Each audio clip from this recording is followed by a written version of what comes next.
د التوبې مبارکه سوره چې د قرآن عظیم شان نهمه سوره ده په مدینې منورې کې را نازله شوې ده 129 مبارک آیاتونه لري تلاوت او پښتو ترجمه یې له 1 آیت څخه اورئ اعوذ بالله من الشیطان الرجیم پناه وړم الله تعالی شړل شوي شیطان څخه بسم الله الرحمن الرحیم د الله په نوم چې ډیر زیات مهربان پورا رحم لرونکی دی كيف يكون للمشركين عهد عند الله وعند رسوله إلا الذين عاهدتم عند المسجد الحرام فما استقاموا لكم فاستقيموا لهم إن الله يحب المتقين د دې مشرکانو لپاره د الله او د هغه د پیغمبر په وړاندې کومه وعده څنګه کېدای شي پرته له هغو خلکو څخه چې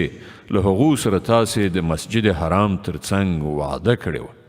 نو تر څو پورې چې هغوی له تاسې سره سم وي تاسې هم له هغو سره سم اوسئ ځکه چې الله متقیان خوښوي كيف وإن يظهروا عليكم لا يرقبوا فيكم إلا ولا ذمة يرضونكم بأفواههم وتأبى قلوبهم وأكثرهم فاسقون خو له دوی پرته له نورو مشرکانو سره کوم تړون څنګه کېدای شي چې کله هغوی داسې دي چې که پر تاسې لاس بر شي نو نه به ستاسې په باب د کومې خپل وی لحاظ وکړي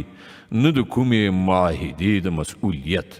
هغوی تش په خوله ستاسې د خوشحالولو هڅه کوي خو زړه یې نه مني او له هغوی ځینې زیاتره فاسقان دي اشتروا بآيات الله ثمنا قليلا فصدوا عن سبيله إنهم ساء ما كانوا يعملون هغوی د الله د آیتونو په بدل کې لږ غوندې قیمت ومانه بیا د الله په لار کې خنډ شول ډېر بد کړه وړو چې دوی وکړل لا يرقبون في مؤمن إلا ولا ذمة وأولئك هم المعتدون د یو مؤمن په باب نه دوی د خپلوۍ لحاظ ساتي او نه د کومې وعدې د مسؤلیت او هم د دوی تیرې کوونکي دي فإن تابوا وأقاموا الصلاة وآتوا الزكاة فإخوانكم في الدين ونفصل الآيات لقوم يعلمون نو که دوی توبه وکړي لمونځ قایم کړي او زکات ورکړي نو ستاسې دیني ورونه دي او د پوهېدونکو لپاره موږ خپل حکمتونه تشریح کوو وإن نكثوا أيمانهم من بعد عهدهم وطعنوا في دينكم فقاتلوا أئمة الكفر إنهم لا أيمان لهم لعلهم ينتهون او که دوی له وعدې کولو وروسته بیا خپل قسمونه مات کړي او ستاسې په دین باندې حملې کول شروع کړي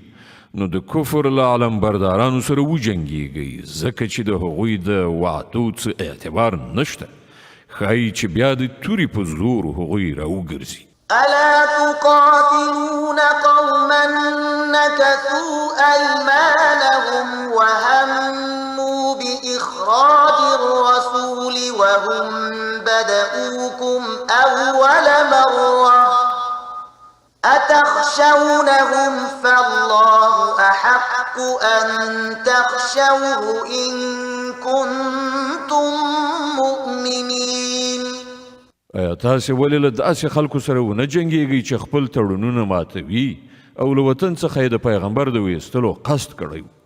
او همغوی لومړی په تیري لاس پورې کوونکي وو ایا تاسې له هغو نه ویریږئ نو الله غوره مستحق دی چې ورڅخه وویریږئ که تاسې مؤمنان یئ قاتلوهم يعذبهم الله بأيديكم ويخزهم وينصركم عليهم ويشف صدور قوم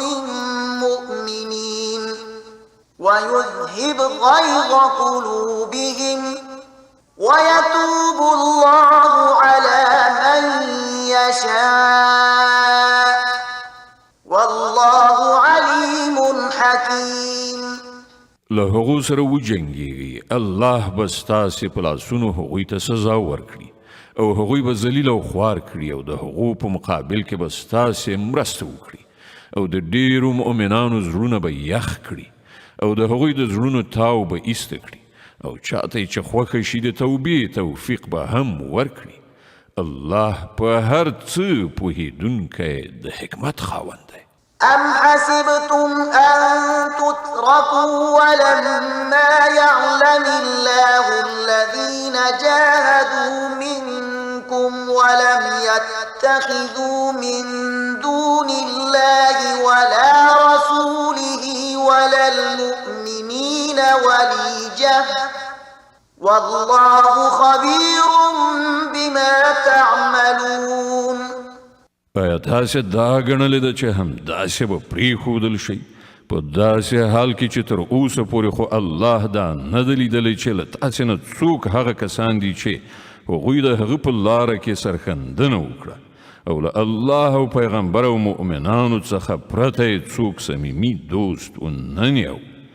تاسې چې څه کوئ الله ورڅخه خبر دی. ما كان للمشركين أن يعمروا مساجد الله شاهدين على أنفسهم بالكفر أولئك حبطت أعمالهم وفي النار هم خالدون.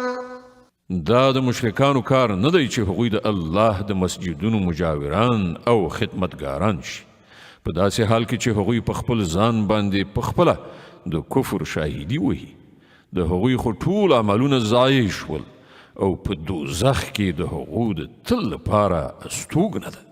إنما يعمر مساجد الله من آمن بالله واليوم الآخر وأقام الصلاة وآتى الزكاة ولم يخش إلا الله فعسى أولئك أن يكونوا من المهتدين. د الله د مسجدونو ودانونکي یعنی مجاوران او خدمتګاران خو همغه خلک کیدای شي چې الله او د آخرت ورځ ومني او لمونځ قایم کړي زکات ورکړي او له الله نه پرته له بل هیڅ چا څخه ونه ویریږي. له همغوی څخه دا توقع ده چې په سمه لاره باندې ولاړ شي. أجعلتم سقاية الحاج وعمارة المسجد الحرام كمن آمن بالله واليوم الآخر وجاهد في سبيل الله لا يستوون عند الله والله لا يهدي القوم الظالمين. آیا تاسې حاجیانو ته اوبه ورکول او د مسجد حرام مجاوري کول د هغه چا له کار سره برابر ګڼلی دي چې پر الله او د آخرت په ورځ ایمان راوړ او د خدای په لاره کې جهاد وکړ؟ د الله په وړاندې خو دا دواړه برابر نه دي او الله د ظالمانو قوم ته لارښوونه نه کوي. الذين آمنوا وهاجروا وجاهدوا في سبيل الله بأموالهم وأنفسهم أعظم درجة عند الله وأولئك هم الفائزون. د الله په وړاندې خو د همغو خلکو درجه لوړه ده چې ایمان یې راوړ او د هغه په لار کې کور کلی پرېښود او په سر او مال یې جهاد وکړ. همغوی بریالي دي. يبشرهم ربهم برحمة منه ورضوان وجنات لهم فيها نعيم فيها أبدا إن الله عنده أجر عظيم. د هغو رب هغو ته د خپل رحمت او خوښۍ او داسې جنتونو زیری ورکوي چې هلته د هغو لپاره د ابدي ژوندانه وسایل دي. په هغو کې به هغوی د تل لپاره اوسیږي. په یقیني توګه له الله سره د خدمتونو د بدلې ورکولو ډیر څه دي. يا أيها الذين آمنوا لا تتخذوا آباءكم وإخوانكم أولياء إن استحبوا الكفر على الإيمان ومن يتولهم منكم فأولئك هم الظالمون. ای مؤمنانو خپل پلرونه او ورونه هم خپل دوستان منیسئ که هغوی په ایمان باندې کفر ته ترجیح ورکړي. له تاسې نه چې څوک هغوی په دوستۍ ونیسي همغوی به ظالمان وي. قل إن كان آباؤكم وأبناؤكم وإخوانكم وأزواجكم وعشيرتكم وأموال اقترفتموها وتجارة تخشون كسادها ومساكن ترضونها أحب إليكم من الله ورسوله وجهاد في سبيله فتربصوا حتى يأتي الله بأمره والله لا يهدي القوم الفاسقين.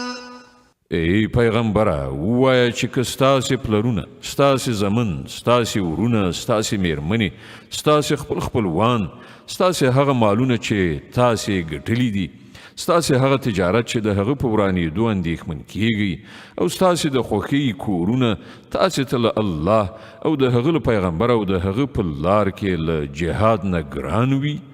نو انتظار وباسئ تر دې پورې چې الله خپله فیصله ستاسې مخې ته راولي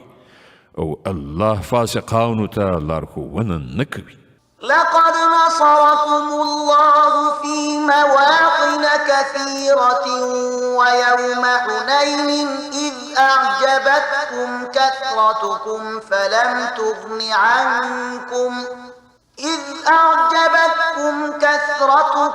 فلم تغن عنكم شيئا وضاقت عليكم الأرض بما رحبت ثم وليتم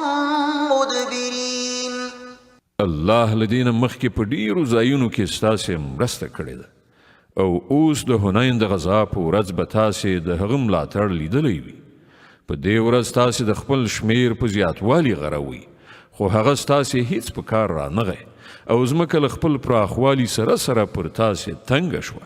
او تاسې شا واړوله وتښتېدئ. ثم أنزل الله سكينته على رسوله وعلى المؤمنين وأنزل جنودا لم تروها وعذب الذين كفروا وذلك جزاء الكافرين. بیا الله خپل ډاډینه پر خپل پیغمبر او پر مؤمنانو باندې نازله کړه او هغه لښکرې راکوز کړ چې تاسې نه لید او د حق منکرانو ته سزا ورکړه چې همدا د هغو خلکو لپاره بدله ده چې له حقه منکر شي. ثم يتوب الله من بعد ذلك على من يشاء والله غفور رحيم.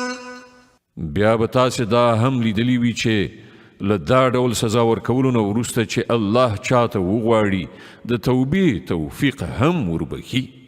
الله بخونکی او رحم کوونکی دی. يا أيها الذين آمنوا إنما المشركون نجس فلا يقربوا المسجد الحرام بعد عامهم هذا وإن خفتم عيلة فسوف يغنيكم الله من فضله إن شاء إن الله عليم حكيم. اے مؤمنانو مشرکان ناولی دي نو له سږ کال نه وروسته باید دوی مسجد حرام ته ورنږدې نشي او که تاسې له تنګلاسۍ نه په ویره کې یاست نو لرې نه ده چې که الله وغواړي نو تاسې به په خپل فضل سره شتمن کړي. الله په هر څه پوه د حکمت څښتن دی. قاتلوا الذين لا يؤمنون بالله ولا باليوم الآخر ولا يحرمون ما حرم الله ورسوله ولا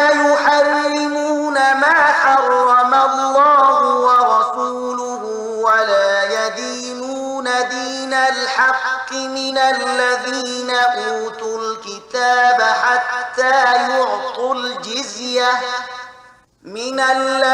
أوتوا الكتاب حتى يعطوا الجزية عن يد وهم صاغرون. له اهل کتابونو د هغو خلکو په خلاف وجنګیږي چې په الله او د آخرت په ورځ ایمان نه راوړي او څه چې الله او د هغه پیغمبر حرام کړي دي هغه نه حراموي او حق دین خپل دین نه ګرځوي. له هغو سره وجنګیږي تر دې پورې چې په خپل لاس جزیه ورکړي او واړه او خوار شي. صدق الله العظيم. الله ستر رښتیا ویونکی دی.